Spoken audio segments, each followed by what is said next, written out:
नमस्कार प्रिय मित्रों, आइए सुनते हैं मालती जोशी के द्वारा लिखी हुई एक अत्यंत संवेदनशील और सामाजिक सरोकार से जुड़ी हुई कहानी कटघरे में रिश्ते। पंडितों का दल अपनी दान दक्षिणा समेटकर विदा हो गया था। खाने पीने के बाद शेष औपचारिकता निभाकर लोकल मेहमान भी चले गए थे। बरामदे में लगी बिछावन पर अब अपना ही अधिकार था। हम सब लोग यहाँ वहाँ पसर गए थे और अपनी थकान उतार रहे थे। रसोई समेटकर मामी लोग और मौसी बुआ और चाची भी सुस्ताने आ गई थीं। आंगन से बर्तन के रगड़ने की कर्कश आवाज़ आ रही थी जो सबके आराम में खलल डाल रही थी, पर उसे झेलना मजबूरी थी। इतने सारे लोगों का खाना था, बर्तन तो निकलने ही थे।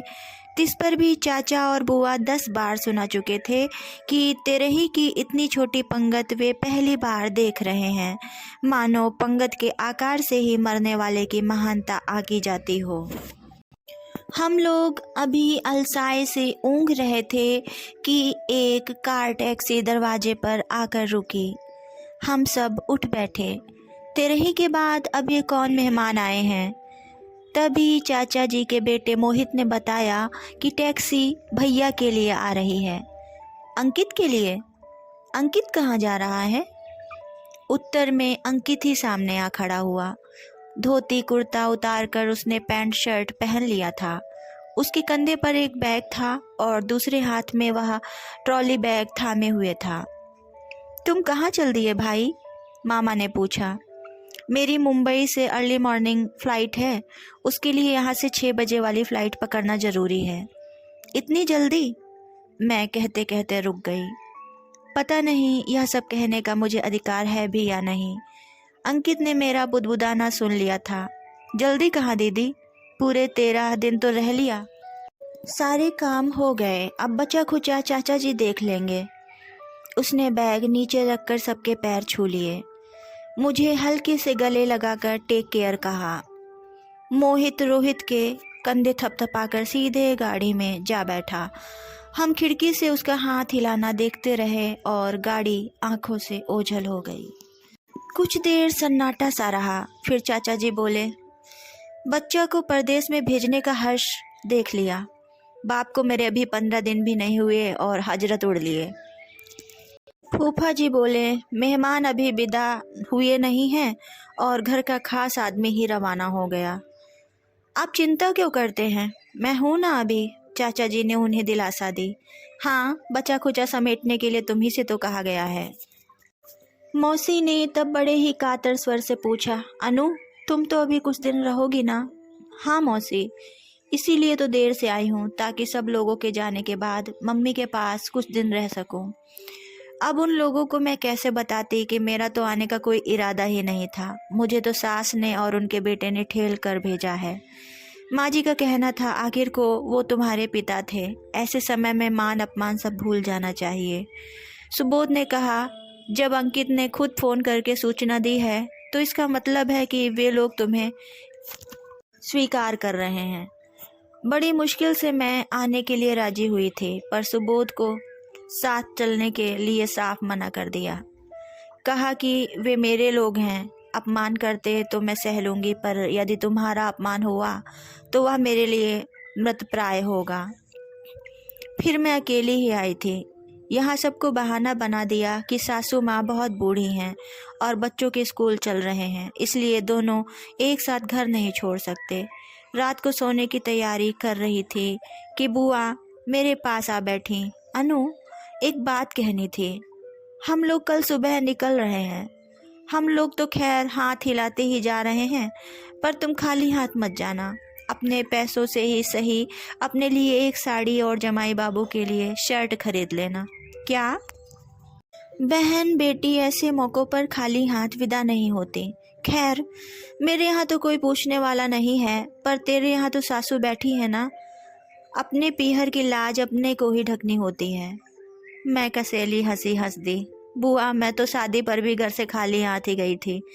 मेरे यहाँ किसी तीज त्योहार पर भी कोई नेग नहीं गया। मेरे बच्चों के जन्म पर भी कोई शगुन नहीं भेजा गया, तो अब इस मौके पर क्या उम्मीद करेगा कोई। उल्टे कुछ ले जाऊंगी तो उन्हें आश्चर्य ही होगा। उन लोगों के जाने के बाद मैंने मम्मी से अकेले में पूछा, क्या हमारे यहाँ ऐसे मौक़ों पर भी कुछ लेन देन होता है। बुआ कुछ उम्मीद लगाई थी। मम्मी एकदम तुनक गई। उस चुड़ैल को तो मैं कानी कौड़ी न दूं। जिंदगी भर लगाई बुझाई करती रही है। माँ बेटी दोनों कान भरने में उस्ताद रही हैं। हम दोनों में लड़ाई करवा कर मज़े लेती रही हैं दोनों। उनसे कहो जो कुछ लेना हो अम्मा के पास, अपने भैया के पास ऊपर जाकर ले लेना। बड़ी मुश्किल से मैंने मम्मी को शांत किया और विषय बदल दिया। मुझे मालूम था सद्य विधवा का करुण चोला बहुत दिन तक वह ओढ़ नहीं पाएंगी। शीघ्र ही अपने फार्म में लौटेंगी, पर कम से कम जब तक घर में मेहमान हैं तब तक तो शांत बनी रहें। वैसे मम्मी का तुनकना गलत नहीं था।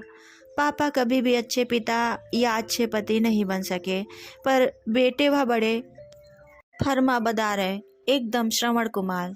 माँ की एक बात खाली नहीं जाने देते थे। दादी को हमेशा यह मलाल रहा कि उनके सुदर्शन बेटे को उसके अनुरूप पत्नी नहीं मिली। यह बात न वे भूलती थी न बेटे को भूलने देती थी।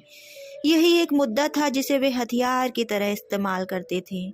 इस बात पर मम्मी को कभी भी अपमानित किया जा सकता था। पापा भी कम नहीं थे। अपनी एमए पीएचडी पत्नी को जब तक मानसिक रूप से और कभी कभी शारीरिक रूप से भी प्रताड़ित करने में ही अपने पौरुष की सार्थकता समझते थे। मम्मी का असहाय गुस्सा तब बच्चों पर उतरता था। दादी इस मौके को भी भुना लेती थी। बच्चों को झट से अपने आंचल में छुपा लेती और माँ के लिए मन में जहर भर देती। बुआ जब भी आती दादी का जोर दुगना हो जाता। घर हमेशा एक शीत युद्ध के साए में थरथराता रहता। घर के इस विपरीत और कलहपूर्ण वातावरण के कारण मैं अपने स्नेह का आलंबन बाहर ही खोजती रही। स्कूल में मेरी ढेर सारी सहेलियां थी, पर उन्हें घर लाने का साहस मैं कभी नहीं कर पाई। मैं खुद ही घर से भागी भागी फिरती और सबकी डांट खाती थी। तब भी वह व्यक्ति हीन बोझ से ग्रस्त रहता, मेरे चरित्र के प्रति सशंकित रहता, आने जाने वाले लोगों को संदेह की दृष्टि से देखता और हर जगह मेरी जासूसी करता। और माता श्री भी मेरे खिलाफ सबूत जुटाने में कोई कसर नहीं छोड़ती। कॉलेज पहुंचने तक मेरी वृत्ति में थोड़ा ठहराव आ गया था। थोड़ी बहुत अकल भी आ गई थी। दादी की कारगुजारियों का रहस्य भी समझ में आने लगा था, पर तब तक बहुत देर हो चुकी थी। दादी संसार से जा चुकी थी और जितना नुकसान होना था हो चुका था। घर की परिस्थितियों के कारण ही शायद मैं जल्दी परिपक्व हो गई थी।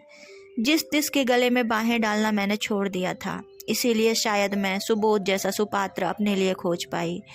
पर उसे भी घर लाने की, मम्मी पापा से मिलवाने की मेरी हिम्मत नहीं पड़ी। अपने दुर्दांत पिता की संभावित प्रतिक्रिया से मैं डरी डरी सी रहती। मेरी लाख कोशिशों के बावजूद यह बात दबी ढकी नहीं रह सकी। घर वालों को भनक पड़ ही गई। पापा के सामने मेरी पेशी हुई और काफ़ी लानत मलामत की गई। अक्सर ऐसे अवसरों पर माँ एक सहारा, एक आश्वस्ति बनकर साथ में खड़ी होती हैं, पर मम्मी के साथ तो इस तरह का रिश्ता कभी रहा ही नहीं। समझ गई कि इस शादी के लिए घर से स्वीकृति मिलना लगभग असंभव है। घर से भागकर शादी करने के सिवाय कोई चारा नहीं था। पापा बहुत तिलमिलाए। उन्होंने बहुत हाथ पैर पटके, पर मैं बालिग थी, वे कुछ कर नहीं सके। तब की गई अब लौटी हूँ 12 साल बाद, वह भी पापा की तरह ही मैं। एक बात जरूर कहूँगी, सुबोध के घर में मेरा हार्दिक स्वागत हुआ। उसकी माँ ने अपना ममता भरा हाथ मेरे सिर पर रखा और वह आश्वस्ति दी जिसकी अपेक्षा बच्चे अपनी माँ से करते हैं। सब लोगों के चले जाने के बाद घर में मम्मी के साथ अकेले रहना बड़ा असहज लगा। हम लोगों के बीच कभी कोई आत्मीयता नहीं रही, संवाद नहीं रहा। बचपन में दादी ने हम लोगों को अपने में शामिल कर लिया था, पर अब दादी भी नहीं थी। पर मम्मी से वह अव्यक्त दूरी वैसी ही बनी हुई थी। मैं दिन भर बिखरे घर को समेटने में लगी रहती। वह काम जरूरी भी था और उससे समय भी अच्छा कट जाता था। एक दिन मैंने कहा, अंकित कुछ दिन और ठहर जाता तो मैं अपने साथ लेकर ही चला जाता। जितने दिन रह लिया बहुत है। बार बार भुनभुनाता रहा था। 13 days इज टू मच यार। क्या इस कार्यक्रम का कोई शॉर्टकट नहीं हो सकता? तब मैंने कहा, बेटा मेरे समय जब आओगे तब 4 दिन में ही सब निपटा कर लौट जाना, किसी को बुलाने की भी ज़रूरत नहीं है। मुझे इतनी कोफ्त हुई, अभी एक की मृत्यु से तो उबरे नहीं हैं और ये अपनी लेकर बैठ गई। तनिक खींच कर ही मैंने कहा, तब की तब देखी जाएगी, अभी से उसकी चिंता करने की क्या ज़रूरत है। मैं यह जानना चाहती हूँ कि तुम्हें लेकर वह लेने फिर आएगा कि टिकट भेजेगा। मेरे आने जाने के संबंध में तो कोई बात ही नहीं हुई। हाँ, घर के लिए ज़रूर कह रहा था कि अब इतने बड़े घर का क्या करोगी, इसे बेचकर छोटा सा फ्लैट ले लो और पैसा फिक्स में डाल दो।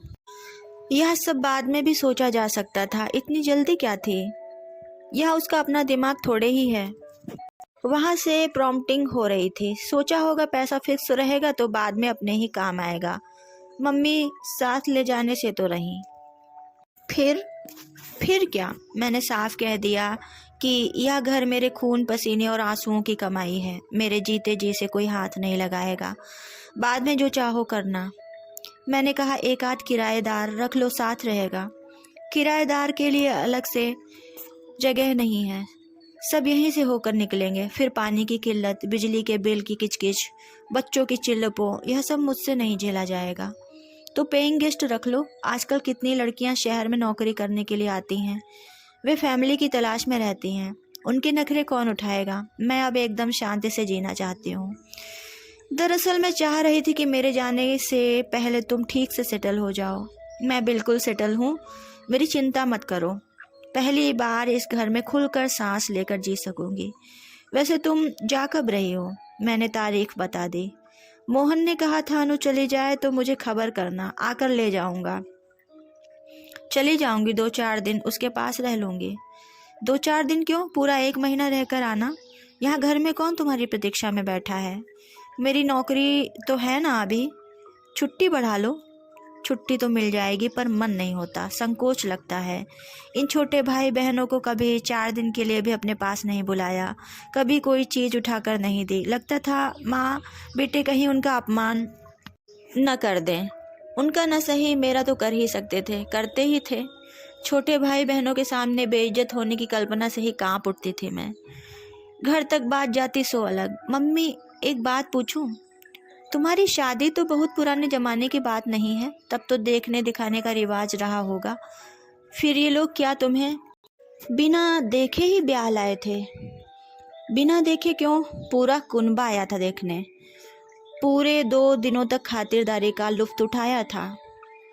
फिर तुम्हारे रूप रंग को लेकर इतनी कड़वाहट क्यों थी? लगता था जैसे किसी ने इन्हें ठग लिया हो। ये लोग रीझे थे मेरी नौकरी पर, मेरी डिग्री पर। शायद सास के मन में यह डर भी रहा होगा कि बहू सुंदर हुई तो लड़का हाथ से निकल जाएगा, बहू का होकर रह जाएगा। इसलिए उन्होंने इस रिश्ते पर तुरंत मोहर लगा दी। और तुम तो जानते हो पापा कितने आज्ञाकारी पुत्र थे। माँ की आज्ञा को सिर्फ माथे ले लिया, पर मन से मुझे कभी स्वीकार न कर सके। यह तो बिल्कुल सास बहू वाले सीरियल जैसी कहानी है। मैं उस तरह के सीरियल नहीं देखती, पर मैंने उन्हें जिया है 30-32 साल। और तुम्हें क्या लगता है, अगर मैं सुंदर होती तो मेरा प्रारब्ध कुछ और होता? मतलब तब भी यह व्यक्तिहीनता बोझ से ग्रस्त रहता, मेरे चरित्र के प्रति सशंकित रहता, आने जाने वालों को संदेह की दृष्टि से देखता और हर जगह मेरी जासूसी करता। और माता श्री भी मेरे खिलाफ सबूत जुटाने में कोई कसर नहीं छोड़ते। कुल मिलाकर इतिहास यही होता। सुनकर सुन्न हो गई थी मैं। जाने का दिन जैसे जैसे पास आ रहा था, मन भारी होता जा रहा था। यह घर जो इतने दिनों से छूटा हुआ था अब मुझे बांध रहा था। मुझे महसूस हो रहा था कि मैं यहाँ से दूर थी, तब भी यह मेरे अवचेतन में अपनी संपूर्ण सज्जा के साथ उपस्थित था। बच्चों का मोह नहीं होता तो मैं एक आध महीने यहाँ रह कर जाती। वैसे भी मैंने मन ही मन तय कर लिया था कि किसी छुट्टी में बच्चों को लेकर यहाँ आऊँगी, उन्हें अपना घर दिखाऊंगी, उनकी नानी से मिलवाऊंगी। इसके लिए मैं किसी निमंत्रण की प्रतीक्षा नहीं करूँगी। दूसरे दिन सुबह निकलना था, इसलिए मैं रात में अपना सूटकेस जमा कर रही थी। उसी समय मम्मी ने अपने कमरे से मुझे आवाज़ दी। जाकर देखा पलंग पर साड़ियों का ढेर लेकर वे बैठी थी। बोली, इनमें से जो तुम्हें पसंद हो ले लो, क्योंकि मैं तो अब यह सब नहीं पहनूंगी। मेरा मन एकदम चीत्कार कर उठा। लगा कि चीख कर कहूँ कि अब मैं इन साड़ियों का क्या करूँगी। जब मुझे ज़रूरत थी तब तो कभी हाथ नहीं लगाने दिया, उन पर कुंडली मारकर बैठी रही। कॉलेज के फंक्शन पर, फेयरवेल पार्टियों में, सहेलियों की शादी में मुझे अड़ोस पड़ोस की चाचियों के, भाभियों के एहसान लेने पड़ते थे। अब मैं इन साड़ियों का क्या करूँगी। अब तो मेरे पास अपना खूबसूरत कलेक्शन है। सोच ही रही थी कि किन शब्दों में मना करूं कि उन्हें बुरा भी ना लगे। उसी समय मम्मी ने ऐसी एक बात कह दी कि मैं भीतर तक काठ हो आई। बोली, तुम्हारे पापा ने मुझे और तो कोई सुख दिया ही नहीं, एक पहनने ओढ़ने का सुख था, वह भी अब छिन गया। मैंने तुरंत कहा, मम्मी किस जमाने की बात कर रही हो तुम। वह शादियों वाली सफ़ेद पोशाक अब कोई नहीं पहनता। फिर तुम तो जॉब में हो, तुम्हें हमेशा प्रेजेंटेबल रहना चाहिए।